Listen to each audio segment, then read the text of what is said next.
అందరికీ నమస్కారం. రాజశేఖర రెడ్డి గారి గురించి తలుచుకోవడం సంతోషం, అట్లాగే ఒక భరోసా, అట్లాగే అంతులేని ఒక విషాదం కూడా మా అందరిలో ఉంటుంది, మీ అందరిలో ఉంటుంది. రాజశేఖర రెడ్డి గారి గురించి మాట్లాడుకుంటూ ఉంటే రోజులు గడిచిపోతాయి. మామూలుగా ఇట్లా సరదాగా ఇట్లా అప్పట్లో బహిరంగ సభల్లో చెప్పేవాళ్ళం, ఆకలి వేస్తే మీ ఆకలి తీర్చేవారు రాజశేఖర రెడ్డి.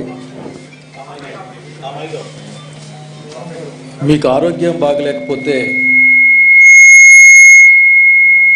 మీ ఆరోగ్యాన్ని బాగు చేసేవాడు రాజశేఖర రెడ్డి. మీ పిల్లలు చూసుకోకపోయినా పెద్దోళ్ళందరికీ కూడా చెప్పేవాళ్ళం, మిమ్మల్ని చూసుకునే పెద్ద కొడుకు రాజశేఖర రెడ్డి. చదువు లేకుండా ఎవరూ బాధపడకుండా ఈ రాష్ట్రం మొత్తానికి ఫీజులు కడుతున్న పెద్ద తండ్రి రాజశేఖర రెడ్డి. అసలుకి ఇల్లు లేకుండా ఉండడానికి అవకాశమే లేదని ఇట్లే చెప్పేవాడు. పూరే గుడిసె ఉండడానికి వీలు లేదు మన రాష్ట్రంలో అని చెప్పేవాడు. దాదాపు 80 లక్షల ఇల్లు, నాకు తెలిసి అటు ఇటు 80 లక్షల ఇల్లు కులానికి, మతానికి, పార్టీకి కూడా సంబంధం లేకుండా ఎమ్మెల్యేలుగా మేము ఆ రోజున, విప్పులుగా మేము ఆ రోజున పోయి మాట్లాడితే కూడా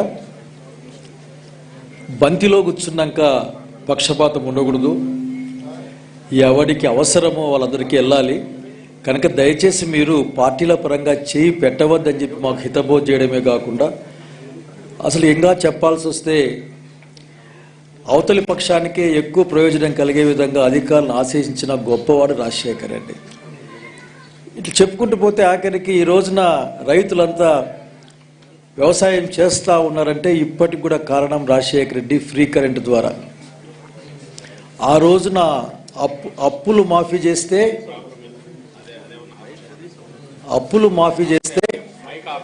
ఆఫ్ అయిన వాళ్ళలో ఎక్కువ మంది ఆ రోజున తెలుగుదేశం నాయకులే ఉన్నారని చెప్పేవాళ్ళం మేము. ఏదేమైనా ఒక మనిషి, ఒక నాయకుడు, ఒక పాలకుడు ఏ విధంగా ఉండాలి అని ఈ భారతదేశానికి అట్లాగే ఈ ప్రపంచానికి కూడా చెప్పిపోయినవాడు రాజశేఖర రెడ్డి. చాలా విషయాలు చెప్పి చేయలే, మంచి చేయాలనుకుంటే అసలుకి ఏం చెప్పాలో అర్థం కాని పరిస్థితి అలాంటి వాళ్ళకి. మేము చాలా ధైర్యంగా ఉండేవాళ్ళం. అసలుకి రాజశేఖర రెడ్డి గారిని చూసినామంటే మాకున్న అనుమానాలు, భయాలు అన్నీ పటాపంచలైపోయాయి. హ్యాపీగా తిరిగేవాళ్ళం. అసలు మనిషి పలకరిస్తేనే ఇంకా ఏదో పెద్ద సాధించినట్లు ఫీల్ అయ్యేవాళ్ళం. అతను మా భుజం మీద చెయ్యి వేస్తే ఆ చెయ్యి తీస్తాడేమో అని భయపడేవాళ్ళం. అట్లాగే ఉండేవాళ్ళం. అట్లాగే పోతూ పోతూ ఒక నవ్వు ఇట్లా తల ఎగరేసేవాడు. ఇంకా ఆ రోజంతా అసలుకి రాజశేఖర ఈరోజు మనం చూసారు రోయ్ అనుకుంటూ పోయేవాళ్ళం. అంటే చిన్న పొజిషన్లు కూడా ఏం లేము. అప్పట్లో మంత్రులుగా, ఎమ్మెల్యేలుగా ఇట్లా ఉన్నాం. అయినప్పటికీ కూడా రాజశేఖర రెడ్డి గారి ముందు చిన్న పిల్లల్లాగా మారిపోయేవాళ్ళం. కనుక అంత గొప్ప నాయకుడిని మరి ఈ భూమి అసలు అంటే అన్నీ ఉండొచ్చు, కానీ ఒక మాట చెప్పారు, ఆయనకు ఒక మనుషులంటే అతనికి ప్రేమ. బేసిక్గానే హ్యూమన్ టచ్ ఎక్కువ ఉంటుంది. అతని దగ్గరికి వెళ్ళి ఒక పని అడిగి లేదనిపించుకున్నవాడు బహుశా ఈ భూమి మీద ఉండే అవకాశం లేదు, చంద్రబాబు నాయుడుతో సహా. ఏం అనుమానం ఏం లేదు నాకు. ఎందుకంటే ఒక 2-3 సంఘటనల్లో ప్రత్యక్షంగా చెప్పలేను, కానీ ప్రత్యక్షంగా నేను చూశాను. ఎందుకంటే అప్పుడు విప్పుగా పనిచేసేవాడిని, పక్కలే ఉండేవాళ్ళం.